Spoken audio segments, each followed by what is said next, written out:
Assalamualaikum warahmatullahi wabarakatuh. Seperti yang dijanjikan, kita akan sambung perbincangan tentang topik tarbiyah zatiyah bahagian yang keempat.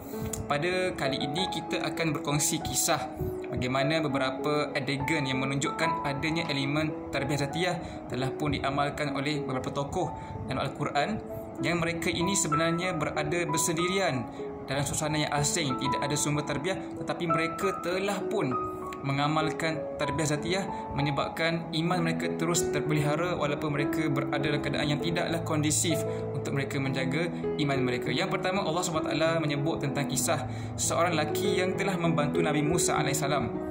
Ketika Nabi Musa itu diugut untuk dibunuh oleh Firaun, dan salah seorang daripada ahli keluarga Firaun yang sebelum itu menyembunyikan keimanannya kemudian bersuara untuk protek Nabi Musa AS. Kisah mereka lelaki ini disebut dalam surah Al-Ghafir ataupun surah Ghafir, surah yang ke-40, yang mana Allah SWT menyebut wa qala rajulun mu'min min ali fir'aun yaktumu imanuhu ila akhir ayat, iaitu telah berkata seorang lelaki, rajulun mu'min, seorang lelaki yang beriman daripada min ali fir'aun, daripada keluarga Fir'aun sendiri, yaktumu imanuhu, yang mana lelaki itu selama ini telah pun yaktumu, menyembunyikan imannya. Dia tidak berani menyatakan keimanannya kerana mungkin akan memberikan implikasi yang memudaratkan diri dia sekiranya dia mengisytiharkan keimanannya. Tetapi dalam keadaan Nabi Musa itu memerlukan bantuan, dia telah pun membantu Nabi Musa AS.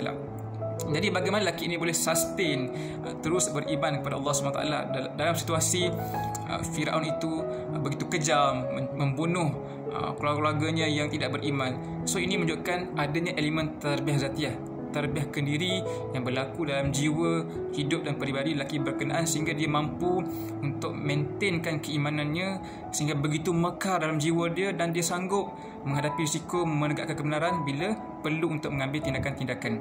Dan para musafir menyebut lelaki ini bukan dalam kalangan Bani Israel, kerana Al-Quran menyebut min ali Fir'aun, dia datang daripada ahli keluarga Fir'aun, ataupun dikatakan dia adalah sebahagian daripada bangsa Koptik Mesir.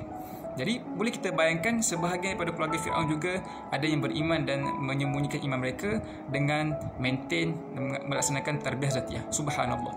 Yang kedua, Allah SWT juga bercerita kepada kita tentang adanya elemen tarbiyah zatiyah, iaitu yang berlaku kepada isteri Fir'aun sendiri yang kita kenali sebagai Asiyah.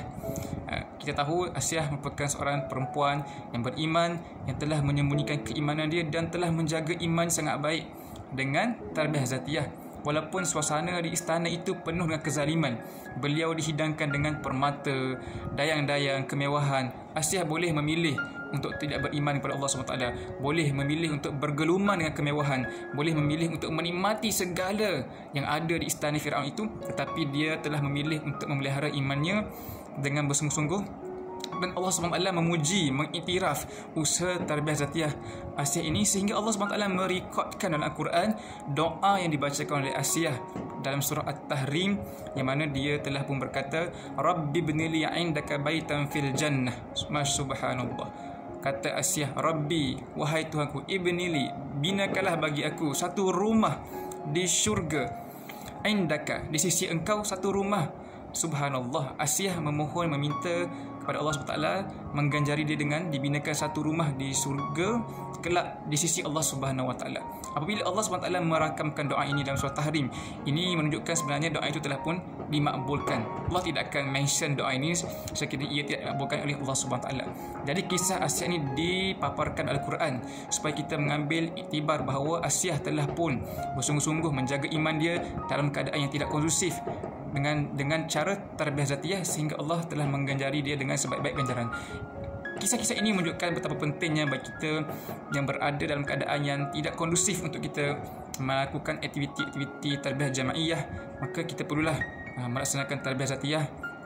Mudah-mudahan Allah SWT memberikan kita kekuatan untuk menjaga iman kita dalam apa jua keadaan, apa jua fitnah yang melanda.